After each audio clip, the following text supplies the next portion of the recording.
Now, Chapter 10 of the Madhya Leela, the Lord's Return to Jagannatha Puri.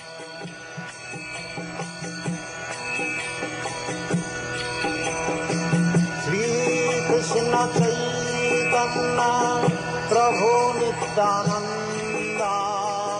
Shri Jagannatha Puri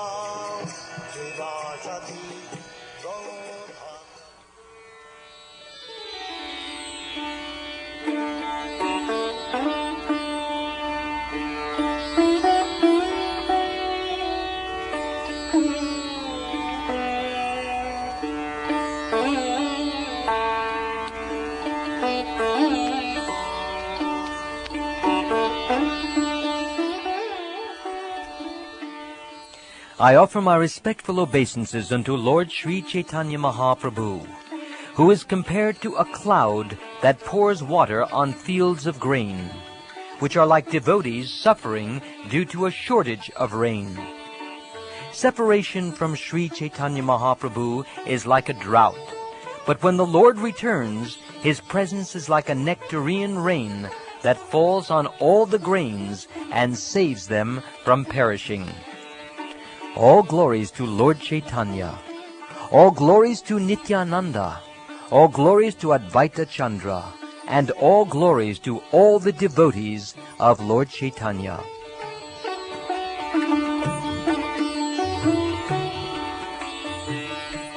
When Sri Caitanya Mahaprabhu departed for South India, King Prataparudra called Sarvabhauma Bhattacharya to his palace.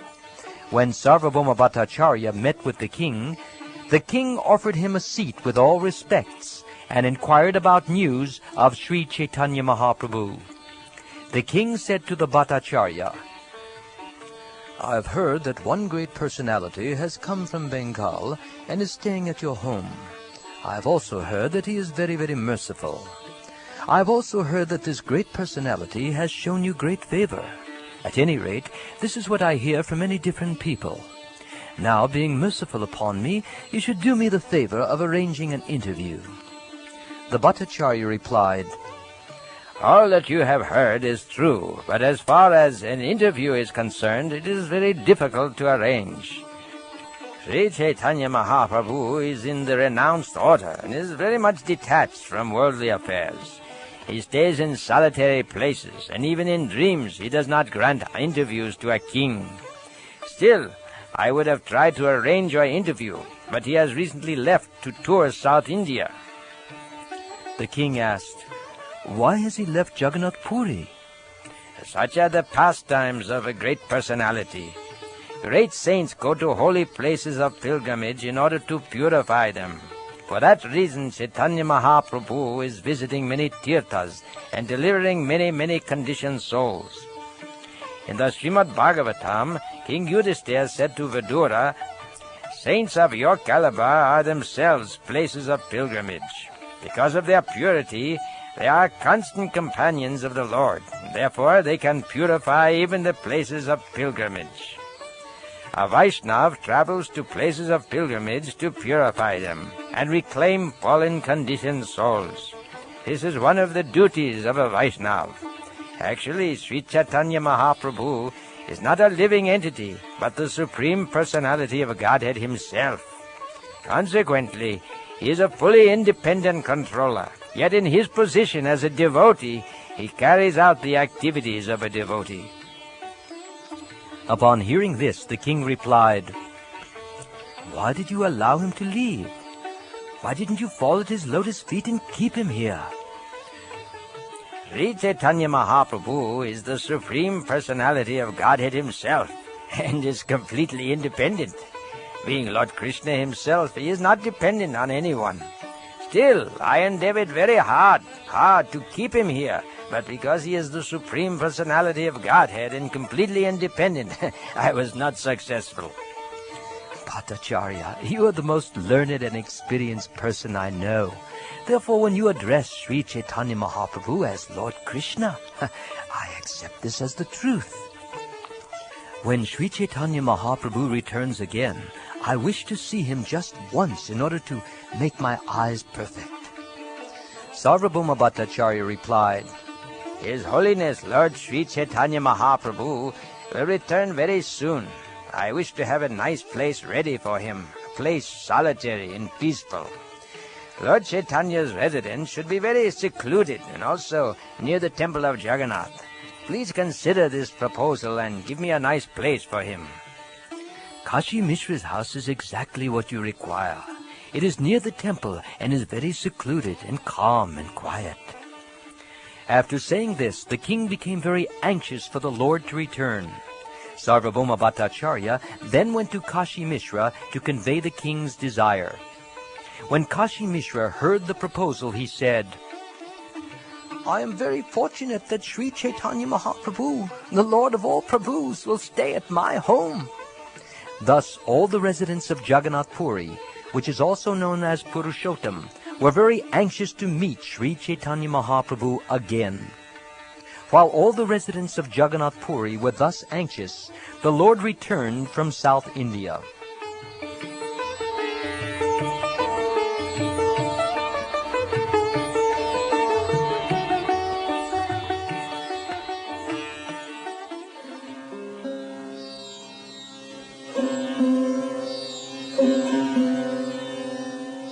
Hearing of the Lord's return, everyone became very happy, and they all went to Sarvabhauma Bhattacharya and spoke to him as follows. Please arrange our meeting with Sri Caitanya Mahaprabhu. It is only by your mercy that we can attain the shelter of the lotus feet of the Lord. The Bhattacharya replied to the people, Tomorrow the Lord will be at the house of Kashi Mishra. I shall arrange for you all to meet him. The next day, Sri Caitanya Mahaprabhu arrived and went with Sarvabhauma Bhattacharya with great enthusiasm to see the temple of Lord Jagannath. All the servants of Lord Jagannath delivered remnants of the Lord's food to Sri Caitanya Mahaprabhu. In return, Caitanya Mahaprabhu embraced them all. After seeing Lord Jagannath, Sri Caitanya Mahaprabhu left the temple. Bhattacharya then took him to the house of Kashi Mishra. When Sri Caitanya Mahaprabhu arrived at his house, Kashi Mishra immediately fell down at his lotus feet and surrendered himself and all his possessions.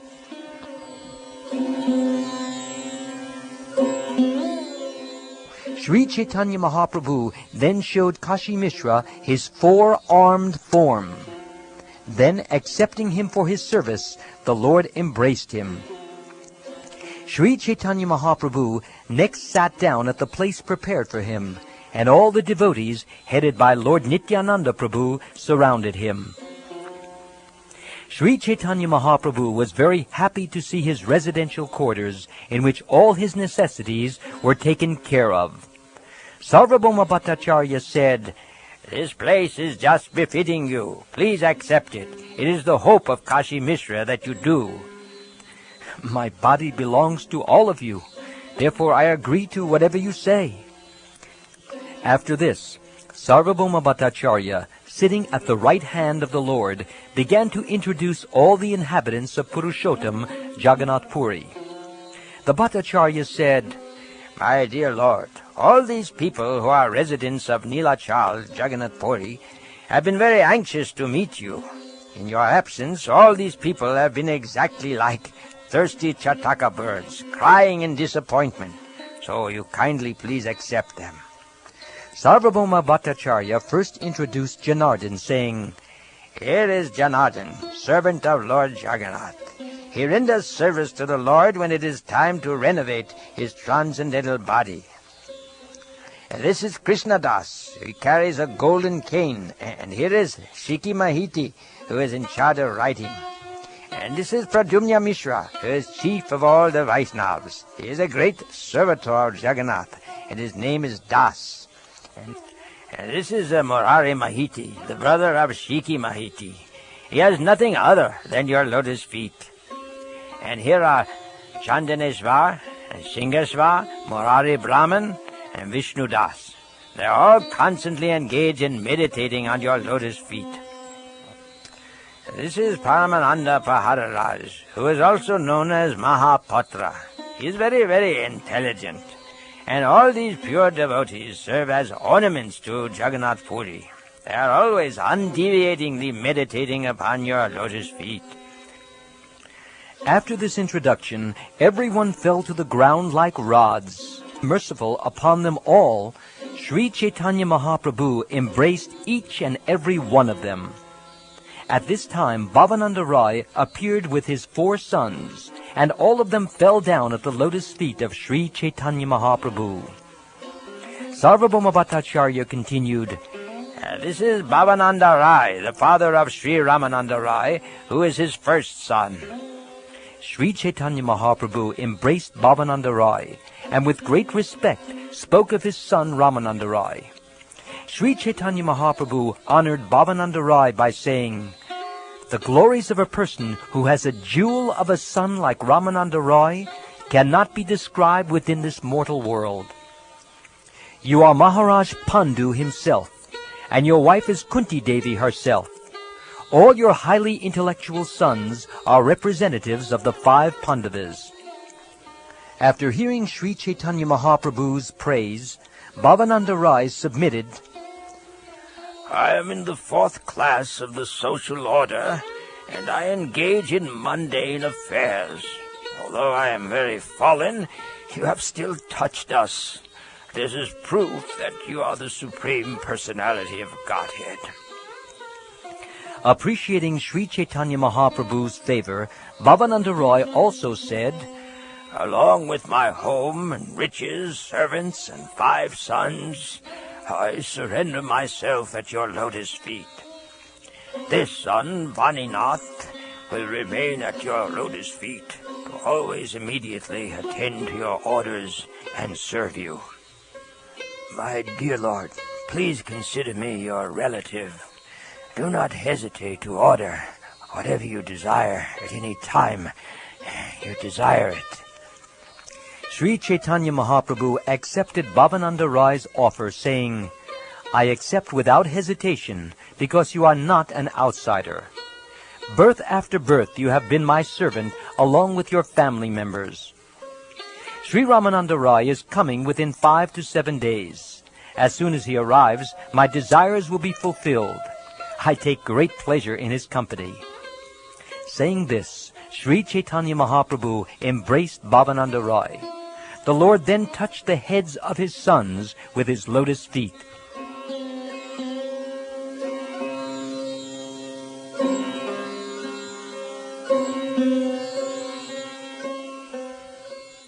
Sri Chaitanya Mahaprabhu then sent Bhavananda Rai back to his home, and he kept only Vaninath Patanayak in his personal service.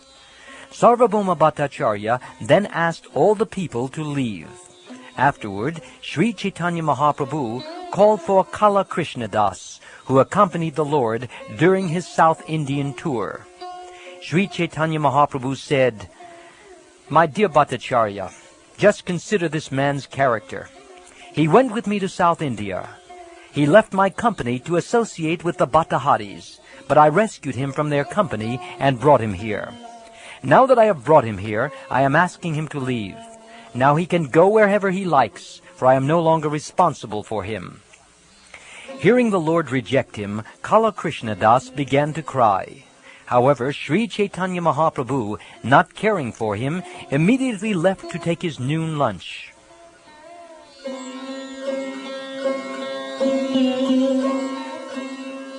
After this, the other devotees, headed by Nityananda Prabhu, Jagannatha, Mukunda, and Damodar, began to consider a certain plan. The Lord's 4 devotees considered, we want a person to go to Bengal just to inform Shachi Mata about Sri Chaitanya Mahaprabhu's arrival at Jagannatha Puri. After hearing news of Sri Chaitanya Mahaprabhu's arrival, devotees like Advaita and Srivas will certainly come to see him. Let us therefore send Krishnadas to Bengal. Saying this, they kept Krishnadas engaged in the service of the Lord and gave him assurance. The next day, all the devotees asked Sri Chaitanya Mahaprabhu, Please give permission for a person to go to Bengal. Mother Sachi and all the devotees, headed by Advaita Prabhu, are all very unhappy due to not receiving news about your return from your South Indian tour. One person should go to Bengal and inform them about the auspicious news of your return to Jagannatha Puri.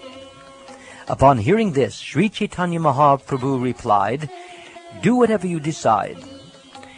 In this way, Kala Krishnadas was sent to Bengal, and he was given sufficient quantities of Lord Jagannath's food remnants to distribute there. Thus Kala Krishnadas went to Bengal, and he first went to Navadvip to see Mother Shachi.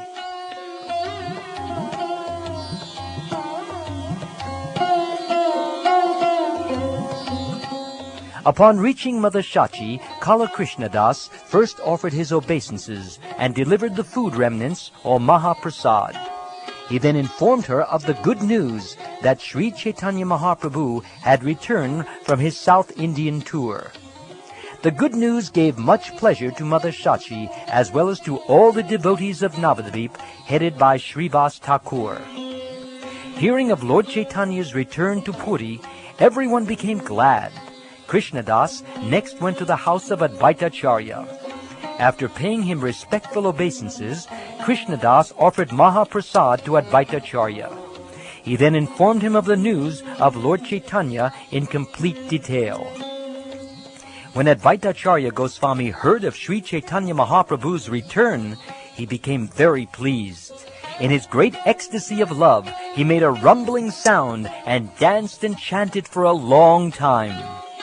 Also, hearing this auspicious news, Haridas Thakur became very pleased. So also did Vasudev Dutt, Murari Gupta, and Shivananda Sen.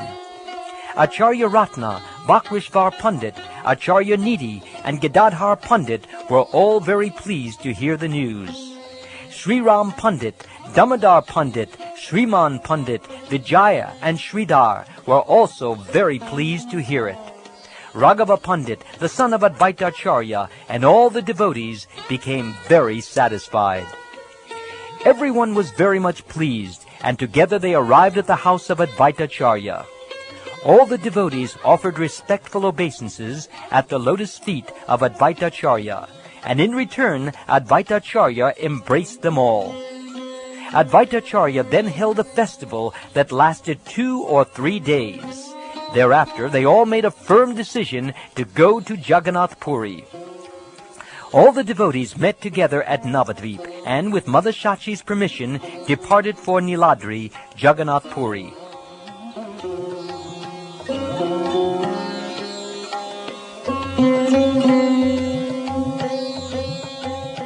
The inhabitants of Kulinagram, Satyaraj, Ramananda, and all the other devotees there came and joined Advaitacharya. Mukunda, Narahari, Raghunandan, and all the others came from Kanda to Advaitacharya's home to accompany him to Jagannatha Puri. At that time, Paramananda Puri also came from South India. Traveling along the banks of the Ganges, he ultimately reached the town of Nadia. At Navadvip, Paramananda Puri took his board and lodging at the house of Shachi Mata. She provided him with everything very respectfully. While residing at the house of Shachi Mata, Paramananda Puri heard the news of Sri Chaitanya Mahaprabhu's return to Jagannatha Puri. He therefore decided to go there as soon as possible. There was a devotee of Sri Chaitanya Mahaprabhu named Dvija Kamalakanta, whom Paramananda Puri took with him to Jagannatha Puri. Paramananda Puri very soon arrived at Sri Chaitanya Mahaprabhu's place. The Lord was very happy to see him. In a great ecstasy of love, the Lord worshipped the lotus feet of Paramananda Puri, and in turn, Paramananda Puri embraced the Lord in great ecstasy. Sri Chaitanya Mahaprabhu said, "Please stay with me and thus show me favor, accepting the shelter of Jagannatha Puri." Paramananda Puri replied, "I also wish to stay with you. Therefore I have come from Bengal, Goda, to Jagannatha Puri. At Navadvip, Mother Shachi and all the other devotees were very glad to hear about your return from South India. They are all coming here to see you, but seeing that they were delayed, I came alone very quickly." There was a solitary room at Kashi Mishra's house, and Sri Chaitanya Mahaprabhu gave it to Paramananda Puri. He also gave him one servant.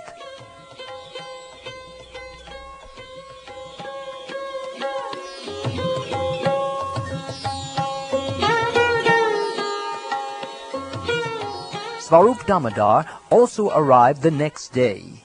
He was a very intimate friend of Sri Chaitanya Mahaprabhu, and he was an ocean of transcendental mellows.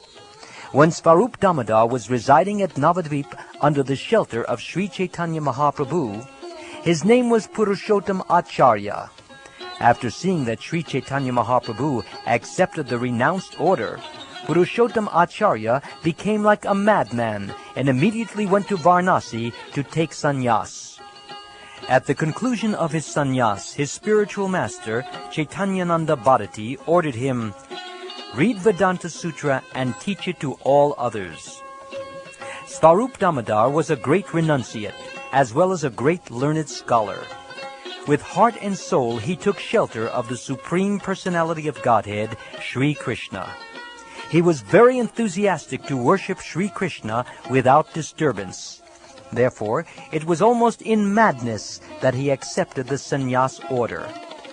Upon accepting sannyas, Purushottam Acharya followed the regulative principles by giving up his tuft of hair and sacred thread.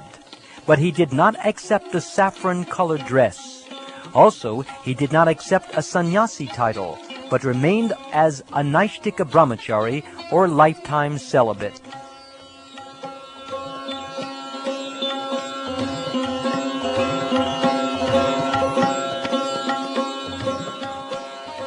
After taking permission from his sannyas guru, Svarup Damodar went to Nilachal and accepted the shelter of Sri Chaitanya Mahaprabhu. Then, all day and all night, in ecstatic love of Krishna, he enjoyed transcendental mellows in the loving service of the Lord.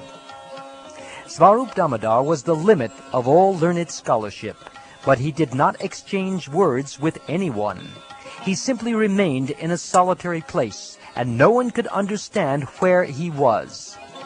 Sri Svarup Damodar was the personification of ecstatic love, fully cognizant of the transcendental mellows in relationship with Krishna.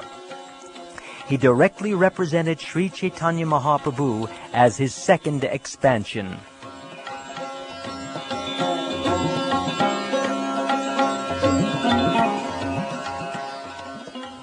If someone wrote a book or composed verses and songs and wanted to recite them before Sri Chaitanya Mahaprabhu, Svarup Damodar would first examine them and then correctly present them.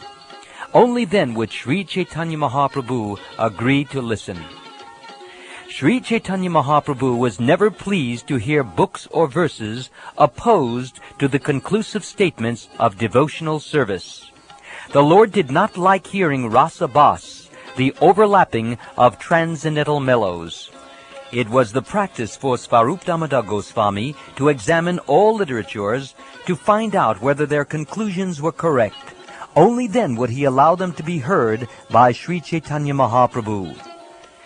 Sri Svarup Damodar used to read the poems of Vidyapati and Chandidas and Jayadev Goswami's Sri Gita Govinda. He used to make Sri Chaitanya Mahaprabhu very happy by singing these songs. Svarup Damodar was as expert a musician as the Gandharvas, and in scriptural discussion he was just like Brihaspati, the priest of the heavenly gods. Therefore it is to be concluded that there was no great personality quite like Svarup Damodar. Sri Svarup Damodar was very dear to Advaitacharya and Nityananda Prabhu, and he was the life and soul of the devotees headed by Srivas Thakur. It was Svarup Damodar who came to Jagannatha Puri and fell flat before the lotus feet of Sri Chaitanya Mahaprabhu, offering him obeisances and reciting a verse. He said, "O ocean of mercy, Sri Chaitanya Mahaprabhu, let there be an awakening of your auspicious mercy, which easily drives away all kinds of material lamentation. By your mercy, everything is made pure and blissful.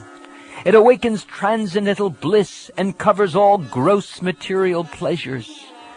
By your auspicious mercy, quarrels and disagreements arising among different scriptures are vanquished. Your auspicious mercy causes the heart to jubilate by pouring forth transcendental mellows. Your mercy always stimulates devotional service, which is full of joy. You are always glorifying the conjugal love of God. May transcendental bliss be awakened within my heart by your causeless mercy.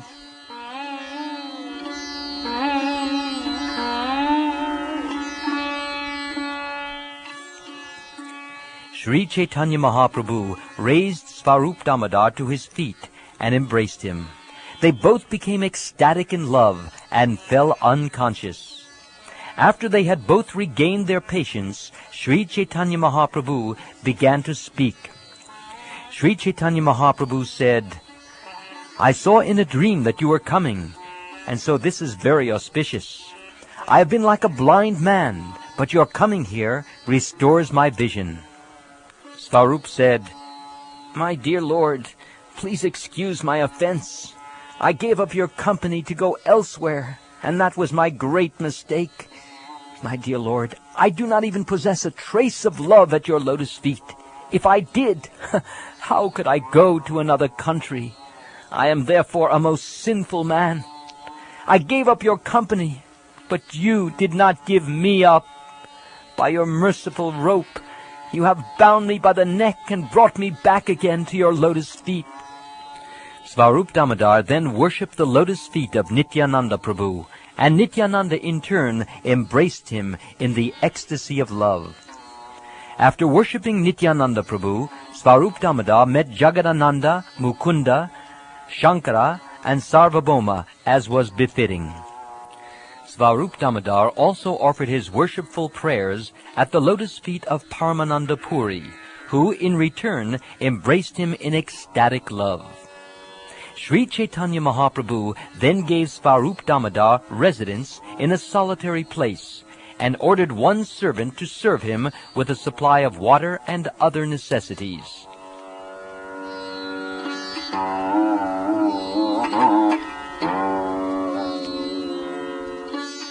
The next day, Sri Chaitanya Mahaprabhu sat with all the devotees headed by Sarvabhauma Bhattacharya, and they discussed the pastimes of Krishna.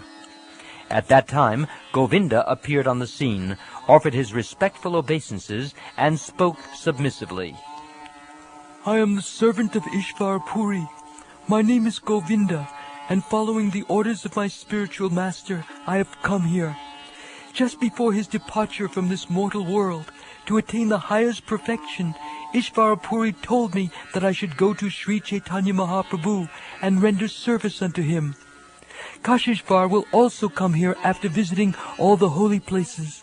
However, following the orders of my spiritual master, I have hastily come to be present at your lotus feet." Sri Chaitanya Mahaprabhu replied, "My spiritual master Ishvara Puri always favors me with paternal affection. Therefore, out of his causeless mercy, he has sent you here." After hearing this, Sarvabhauma Bhattacharya asked Sri Chaitanya Mahaprabhu, "Why did Ishvara Puri keep a servant who comes from a Shudra family?" Sri Chaitanya Mahaprabhu said, "Both the Supreme Personality of Godhead and the spiritual master Ishvara Puri are completely independent. Therefore, the mercy of the Supreme Personality of Godhead and Ishvara Puri is not subjected to any Vedic rules and regulations. The mercy of the Supreme Personality of Godhead is not restricted to the jurisdiction of caste and creed. Vidura was a Sudra, yet Krishna accepted lunch at his home. Lord Krishna's mercy is dependent only on affection. Being obliged only by affection, Lord Krishna acts very independently. In conclusion, dealings in affection with the Supreme Personality of Godhead bring happiness many millions of times greater than dealings with him in awe and veneration. Simply by hearing the holy name of the Lord, the devotee is merged in transcendental bliss.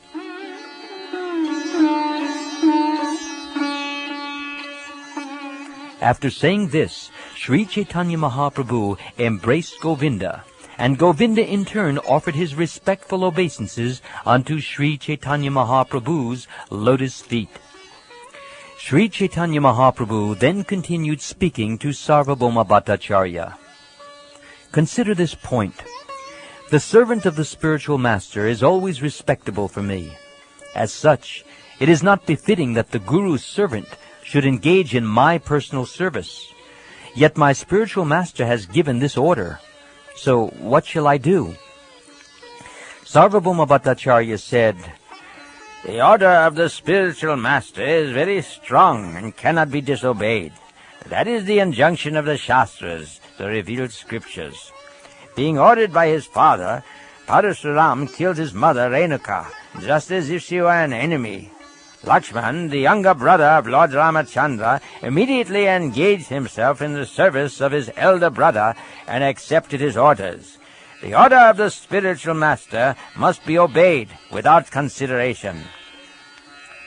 Lord Ramachandra said, "The order of a great personality, like a father, must be executed without consideration, because there is good fortune in such an order for both of us. In particular, there is good fortune for me."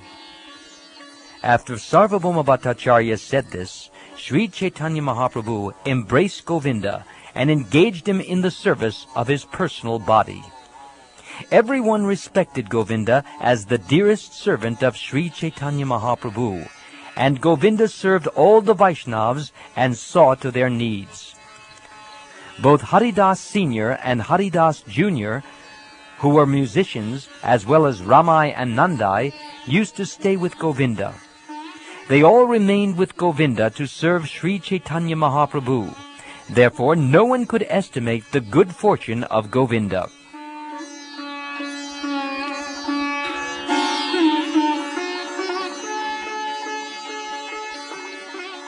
The next day, Mukunda Dutt informed Sri Chaitanya Mahaprabhu, "Brahmananda Bharati has come to see you." Mukunda Dutt then asked the Lord, "Shall I bring him here?" Sri Chaitanya Mahaprabhu said, "Brahmananda Bharati is like my spiritual master. It is better that I go to him."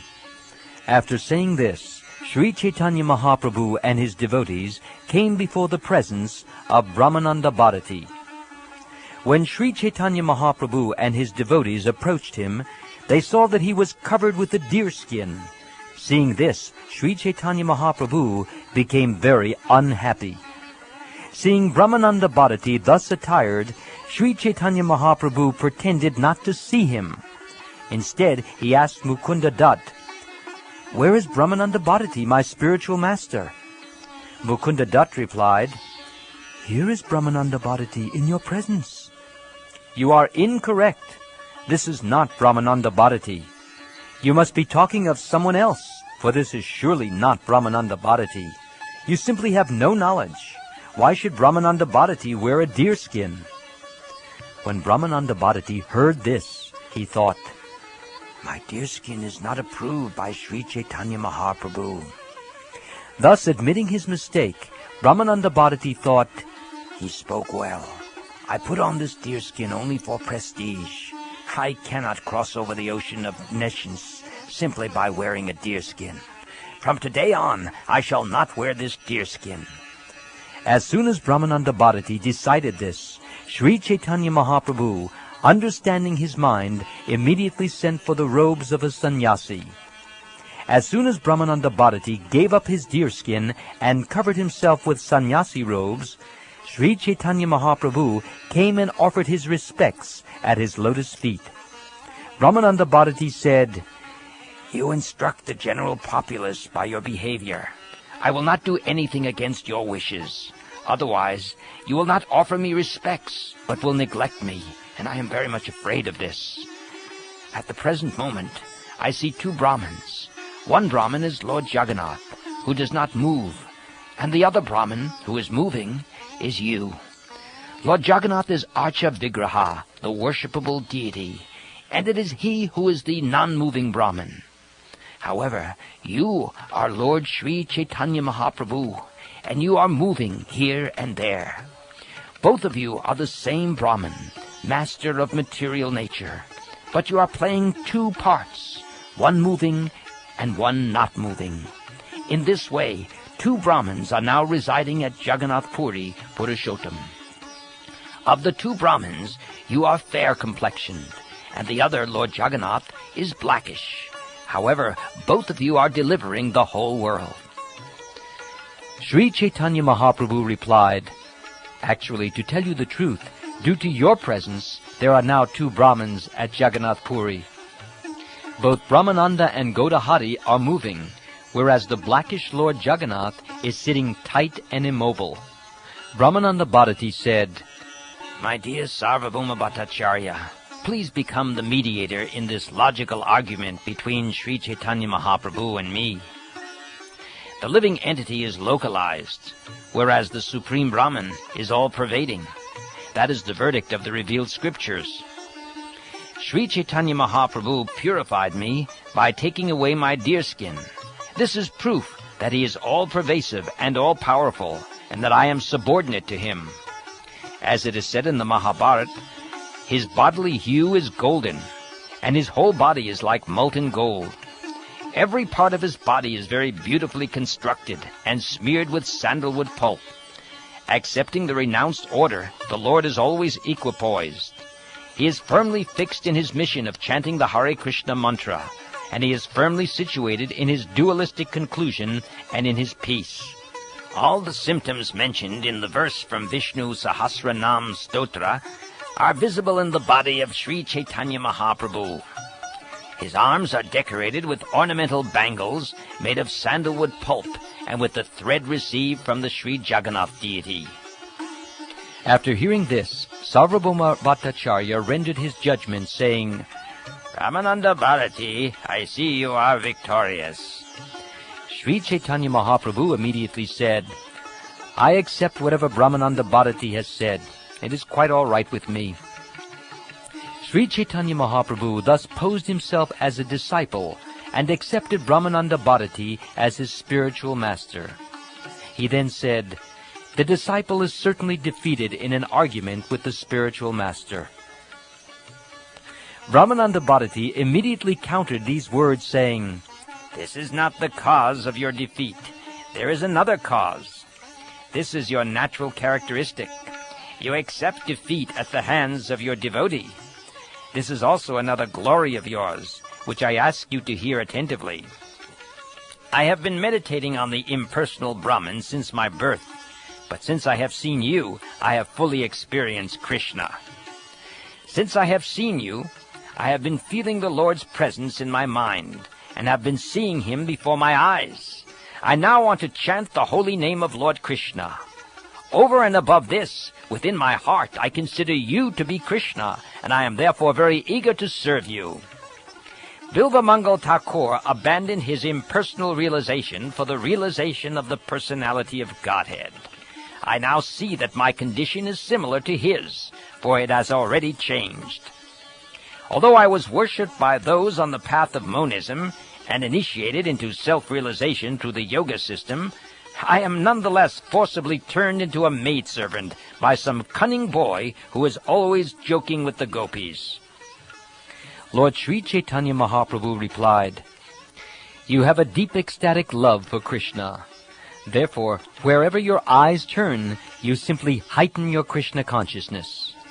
Sarvabhauma Bhattacharya said, "Both your statements are correct. Krishna gives direct audience to his own mercy. Without having ecstatic love for Krishna, one cannot see him directly. Therefore, to the mercy of Sri Caitanya Mahaprabhu, Brahmananda Bharati has acquired direct vision of the Lord." Sri Caitanya Mahaprabhu said, "Sarvabhauma Bhattacharya, what are you saying? Lord Vishnu, save me! Such glorification is simply another form of blasphemy." After saying this, Sri Caitanya Mahaprabhu took Brahmananda Bharati with him to his residence. From that time on, Brahmananda Bharati remained with Sri Caitanya Mahaprabhu. Later, Ramabhadra Acharya and Bhagavan Acharya also joined them, and, giving up all other responsibilities, remained under Sri Caitanya Mahaprabhu's shelter.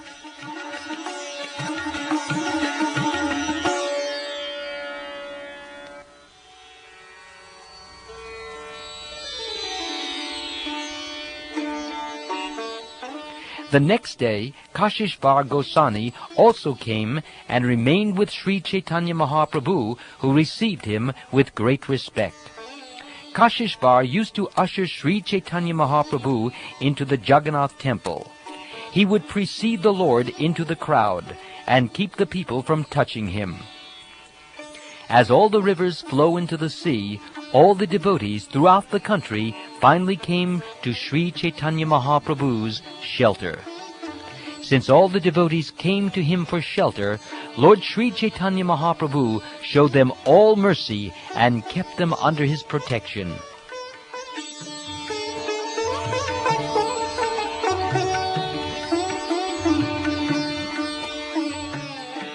Thus I have described the meeting of all the Vaishnavas with Sri Chaitanya Mahaprabhu. Whoever hears this description ultimately attains his shelter. Praying at the lotus feet of Sri Rupa and Sri Raghunath, always desiring their mercy, I, Krishnadas, narrate Sri Caitanya Caritamrta, following in their footsteps.